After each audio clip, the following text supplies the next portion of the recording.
In this video, we're going to talk about getting around in Berlin.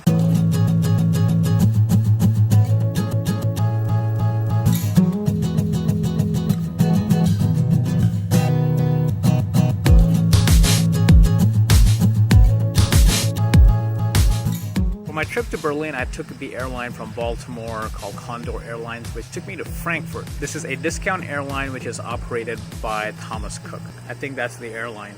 When I was in Frankfurt, I got to spend a few moments with my college roommate, Del Mario. Just said hi to one of my college roommates, Mario, and his family. Really cool. Now heading out to Berlin. When I booked my flight, I really did not know I had booked this type of a ticket, but apparently there is a fly-in rail ticket, and this ticket will allow you to literally fly into any of the major airports in Germany and then pick a train to any destination that you want. So much so that even on the rail ticket, there is no destination listed. Like, you can use that ticket for that day, as long as you use it within the time frame that ticket is valid for.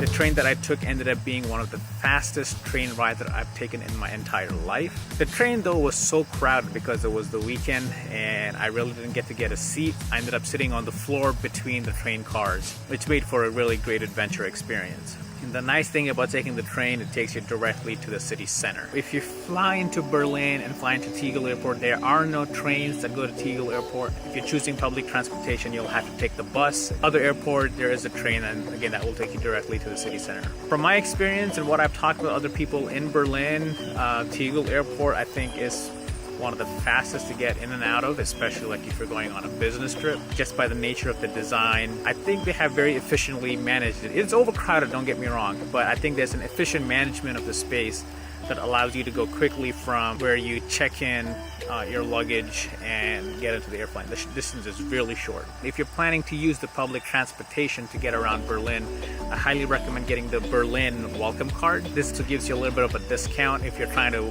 go to most of the touristy places. And if you're not planning to visit most of the touristy places, then not really worth it. But again, it's an option that is available to you. In Berlin, for the public transportation, there is the S-bahn, the U-bahn, and there's also like the trams and buses.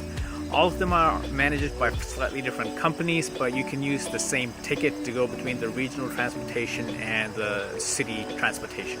One of the key important things though is to make sure your ticket is validated. In most of the train systems, the validation of the tickets happens right next to where you purchase the ticket, and if you're on the tram, you can validate it inside the tram. Make sure that you understand that in Berlin, that if you are found without a valid ticket, you can get fined. Police officers who are in plain clothing kind of come in and do a random check. They don't discriminate between tourists or non-tourists. Like, if you don't have a valid ticket, you will get fined. You can also get these tickets via their app, which I think is very convenient because you get to see the maps there as well. The other thing that I noticed in Germany, unless you're like in the touristy places, not many businesses use credit cards. So it's very important that you either have a debit card or a bunch of cash on you while you're doing your travels. If you want a more in-depth explanation of the Berlin's public transportation system, I highly recommend a video by Emily Blunt. I'll leave a link in the description. I think she has an excellent explanation of how the Berlin transportation system kind of works. Do you have any tips for public transportation in Berlin? Let me know in the comments below. Maybe we can learn from each other and others can learn from what you have to share as well. Thanks for watching. Don't forget to like and subscribe, and I'll see you guys in the next one. Bye.